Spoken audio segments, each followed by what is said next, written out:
12 araw matapos makatakas, balikulungan ang anak ng alkalde ng Talisay, Cebu. At ang bagong makakasama sa kulungan ng itinuring na public enemy number 1 ng Cebu, ang Cebu Dancing Inmates. Nakatutok si Alan Domingo ng GMA Cebu. Nakakulong na ngayon kasama ng mga dancing inmates ng Cebu Provincial Detention and Rehabilitation Center o CPDRC, si Joavan Fernandez, ang kontrobersyal na anak ni outgoing Talisay City Mayor Socrates Fernandez. Balik selda si Joavan, pero imbis na sa Talisay City Jail, dinala siya sa CPDRC sa kabila ng kahilingan ng ama at maging ni outgoing Congressman Eduardo Gullias para na rin daw sa kanyang seguridad. Nito ng Lunes, nahuli si Joavan sa bayan ng Mualboal. 12 araw matapos pumuga sa City Jail sakay ng government-owned vehicle.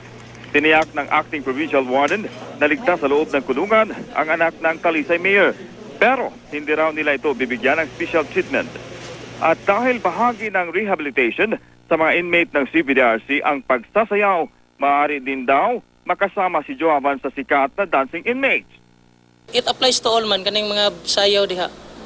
So as long as able ka, di sayaw.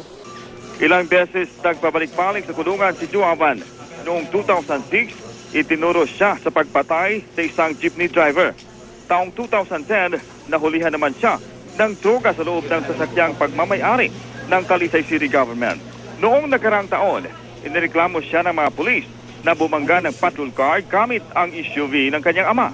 At nitong Abril, kinasuhan siya sa pagparil sa dalawang lalaki. Kaya tinagurian siyang pagboy ng Talisay City. At matapos bumuga noong nakarang buwan, idiniklara si Joavan bilang public enemy number 1 ng Cebu. For the moment, we can consider Joavan Fernandez as public enemy number 1. It has caused us a lot of aches and problems in the province as well as our functions as police force, and we will not allow him doing these skirmishes with the law. Ang lahat ng mga paratang tinatanggi ni Joavan sa korte. Hindi ko patagon sa statement sa attorney rin yung bala na ako. Na may instruction yun. Pero imo na yung gidawat mo sa may tabo. Oo, pero ang ako attorney rin nakibawa na. Hindi ko patagon sa statements, magkakaroon pasensya na yun.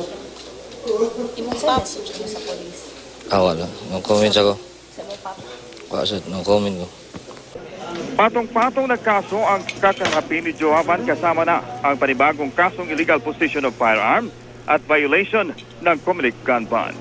Alan Domingo, nakatutok, 24 oras.